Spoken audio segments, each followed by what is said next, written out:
Focus. There's the plane of the day. I'm just out on Red Lake. Got all the gear. Thank you, Rich, for the ice shack and the sleigh. That's what happens when your sleigh explodes. But just out Forestry Point here. And I'm gonna head west to Parker Creek. Take Parker Creek all the way to Suffolk Lake Road. I think it's about 14K down Suffolk Lake Road. Take a south turn or a left-hand turn to Suffolk Lake itself and take a portage into that lake. Go all the way to the end, past the Narrows. And there's another portage into a lake. Sorry for the wind. There's another portage into Lee Lake, and it's a Lake Trout Lake. I haven't been there in years, so let's get her going, and hope everyone's having a wonderful day. I'll show a map of kind of where that road is. It's going to be a long drive, but I think it'll be worth it. So just at the end of Parker Creek here. And it's just beautiful terrain. Just these rolling hills. So there's a portage up here. I'm going to go uphill onto Suffolk Lake Road and go all the way around and keep heading that way. And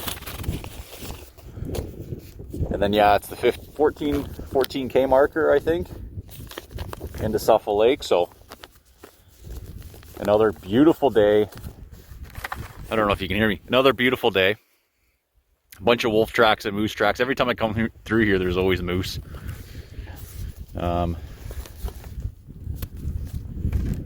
Okay, let's continue on.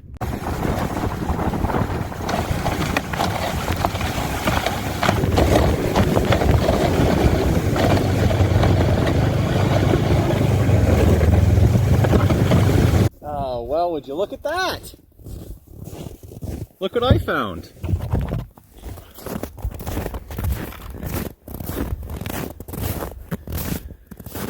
That's fox or coyote. That is wolf. Again, never ceases to amaze me. And then there's wolf tracks, or sorry, moose tracks all along the side here. Coming from down there, down this hill into Parker. Awesome. Let's continue on. I got another 14K to go. I had to stop. Highway. I love coming down here.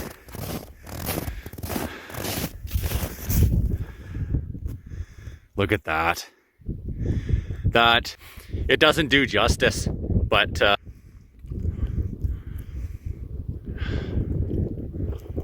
just beautiful. When I used to run Suffolk Lake Road for wolves, I'd specifically sit here on my sled. I just thought I heard another sled coming, but and I'd call from here because it would echo down this valley into Parker. With all the ice and everything, it would just go for miles. Awesome. Okay, no more distractions. Let's go.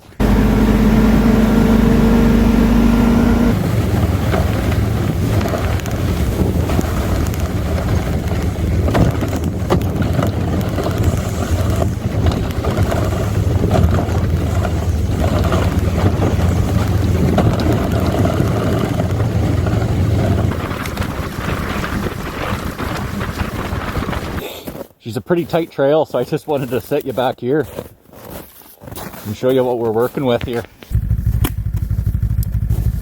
Oh, gotta take that off, getting too hot.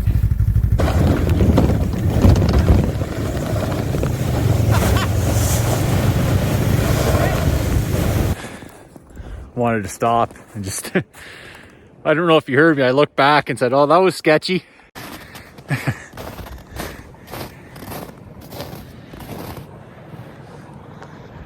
That's flowing. So I think maneuver that there. Huh. I would not want to go down there.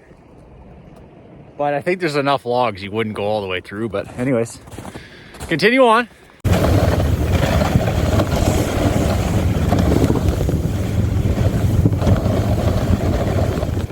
Awesome.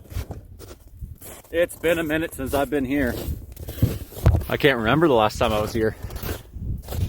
But anyways, we're gonna go try and find a spot here and set up.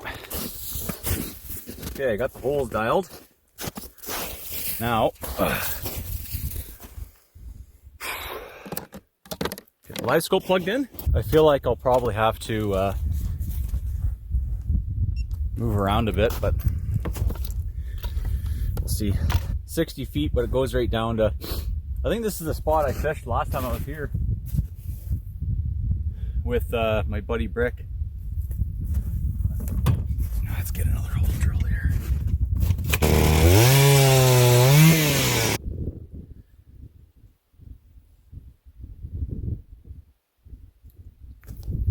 So I'm just dropping straight down, smashing bottom, and just reeling up, playing the column.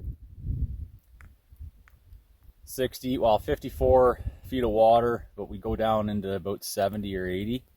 I'll probably give, so it's 12:57 right now. Probably give each spot 15-20 minutes. And move.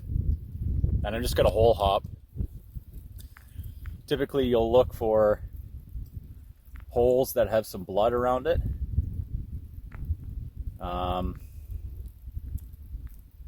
I've only fished this lake once on the ice. The rest of it was just, we went into Suffle, parked our boat, and then came up and just put a little motor on one of these boats that are on shore here that are cached.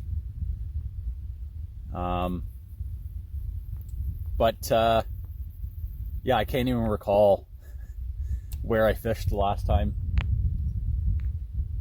But there's a couple of spots over there, there's a couple spots over there.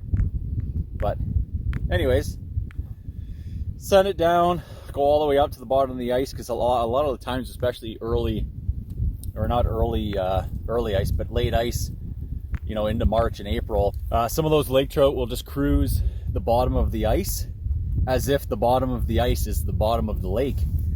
And instead of eating upwards, they actually eat down, and I mean, they're a predatory fish. I also don't even know if I'm in frame, but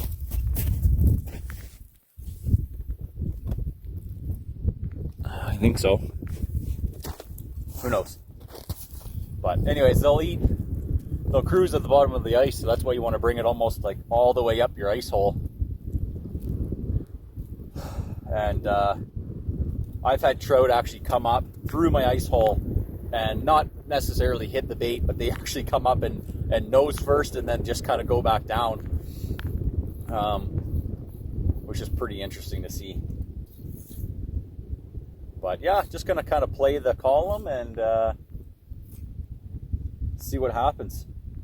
It's amazing. It's such a beautiful day, and I'm still icing up on my eyelets. But wind isn't as bad today. Yesterday was a bit sheltered. But yeah, we'll see if there's nothing at this spot. We'll check in at the next one. Oh, there you go. Yep. Fish on? No. Wow. Did I? Oh, come on. He's going after it again. I had the drag way too loose. Oh, I stung him, didn't I?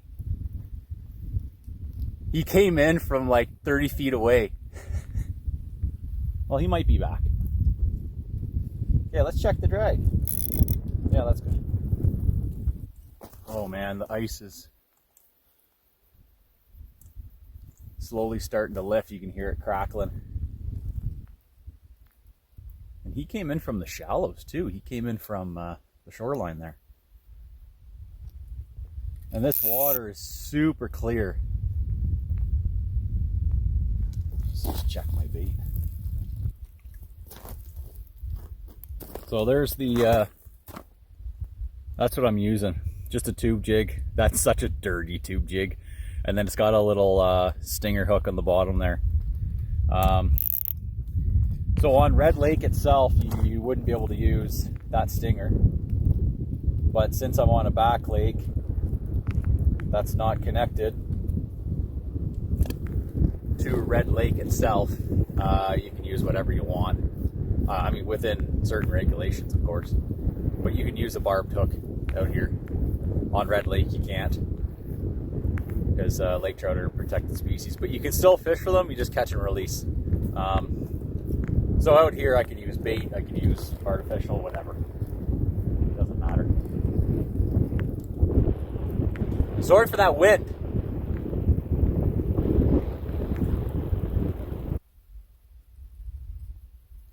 Oh, that is one. Come on. You came out of nowhere. Don't tell me you buggered off.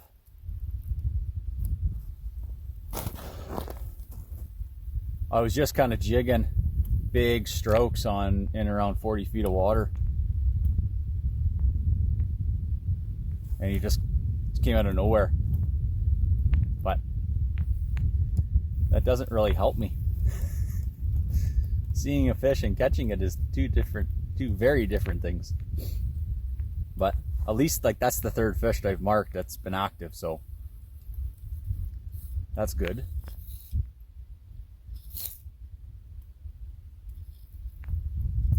That wind kind of sat down a bit.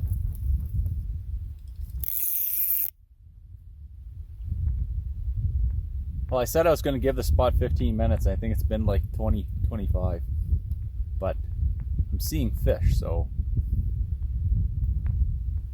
that's the thing. Is when you see fish, it's kind of hard to move. Not to say they're big.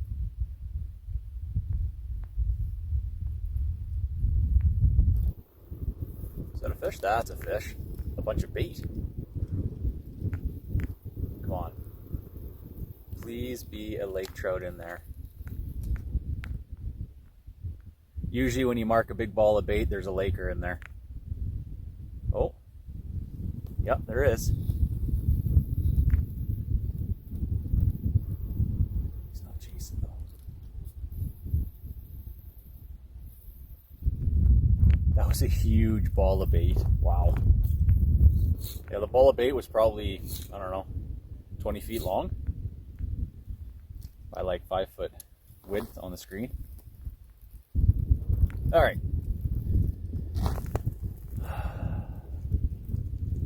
Let's switch spots.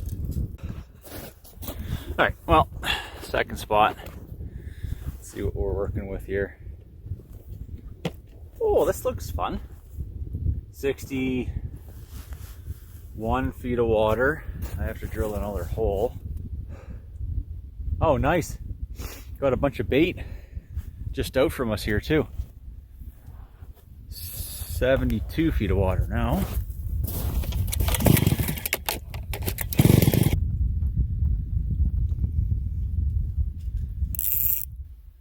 Just gonna do the same thing I did the last time. Oh, it's less windy over here too. 73 feet of water. There's a laker. Come on. Really? Oh.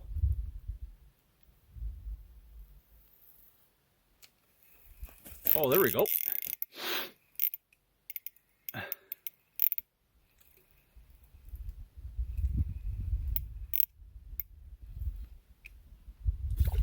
Oh, I knew it.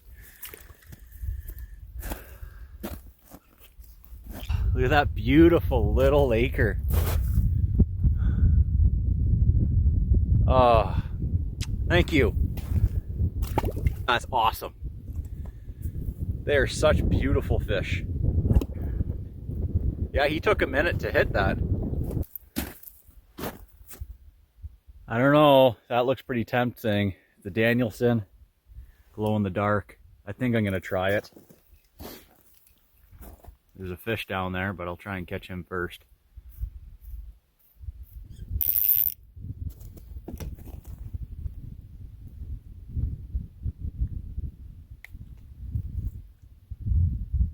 Oh, those hooks are sharp.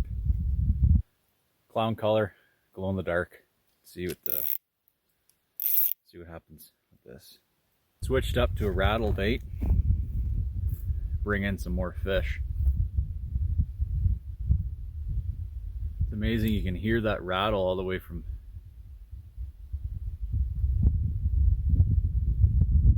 65 some odd feet away. Try next spot. I think I'll booger around this corner because I think this corner is the area where I fished the last time I was here.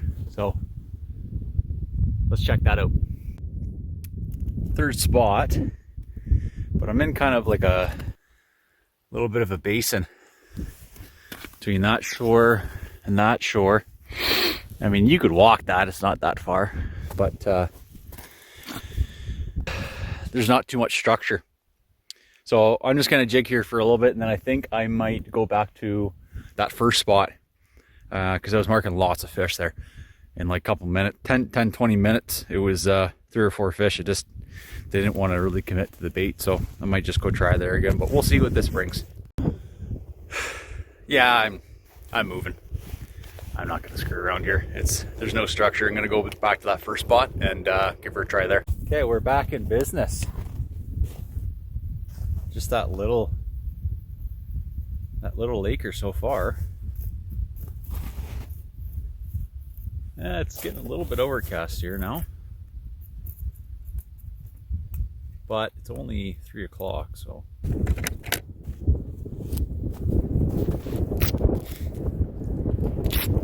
That wind just does not want to stop.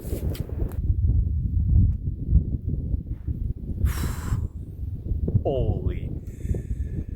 I felt the ice drop on that one.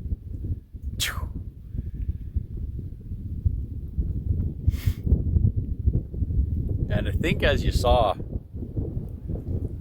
in the video, and then when I set you on the back of the sleigh going through that trail, like, we're up in altitude. All these trout lakes in this area of northwest Ontario, or at least in this Red Lake area, are higher altitude.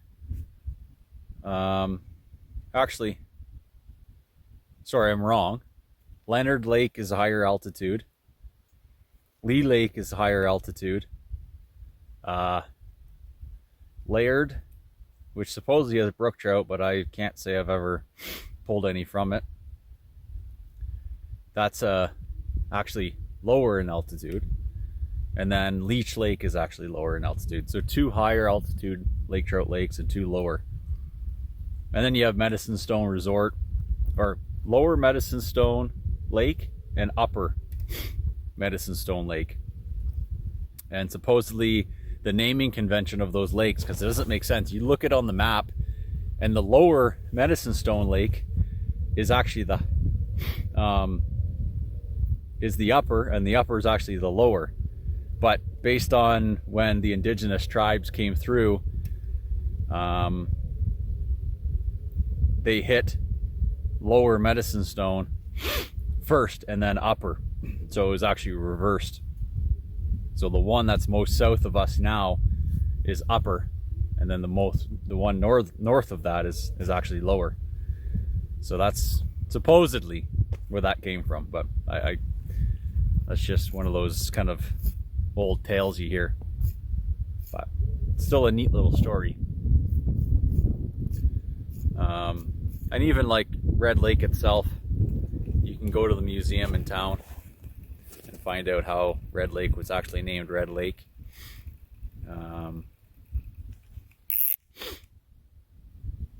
The indigenous of the area were actually, I believe, coming through because you can actually come from Manitoba area and get to Red Lake through the river systems like Rat House Creek.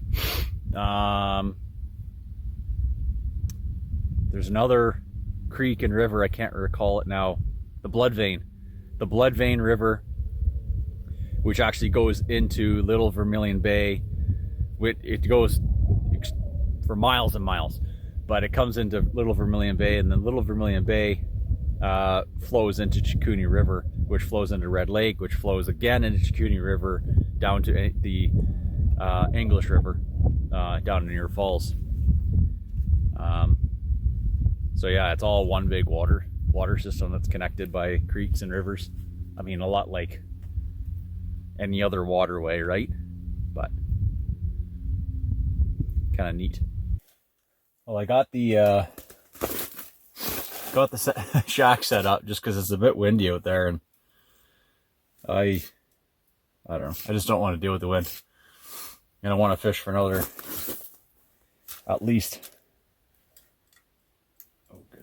hour or two, but a little bit confined for space here, but we'll make do.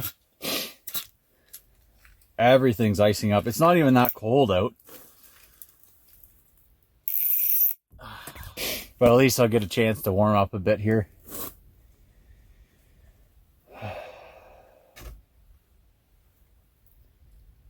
Haven't had too many fish come through since setting up here. I had that one come through, but that was it. It's 3:30, and that's the thing with lake trout. It's like it's either they're on, well, any kind of trout, it's either they're on or they're off. So see if we can get a hook set on camera here.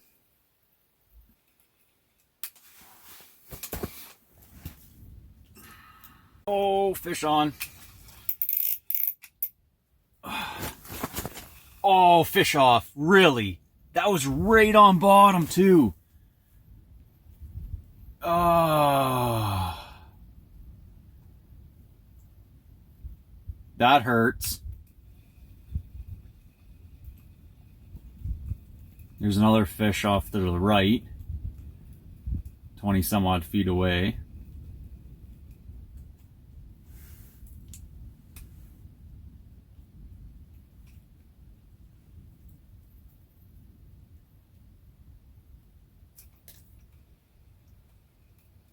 Is he engaging?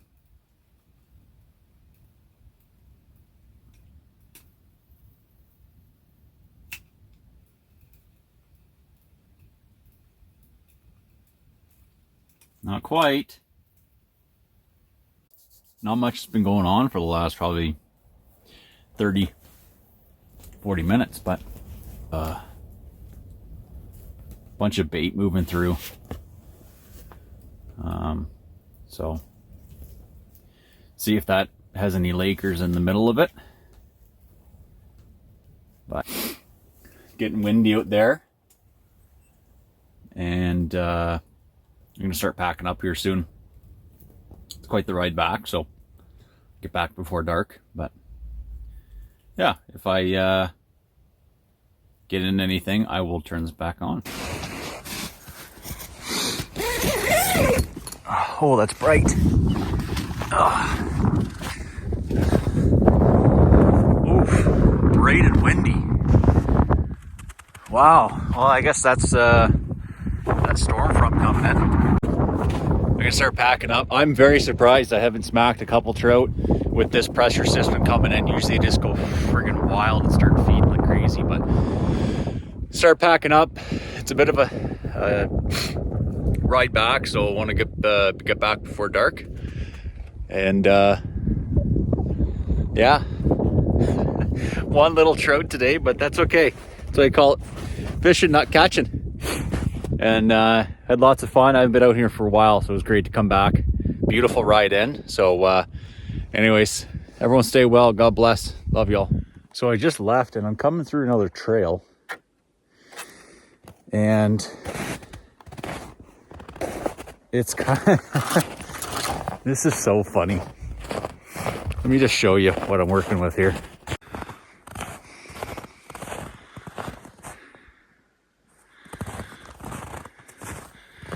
Just a frozen muskeg swamp area.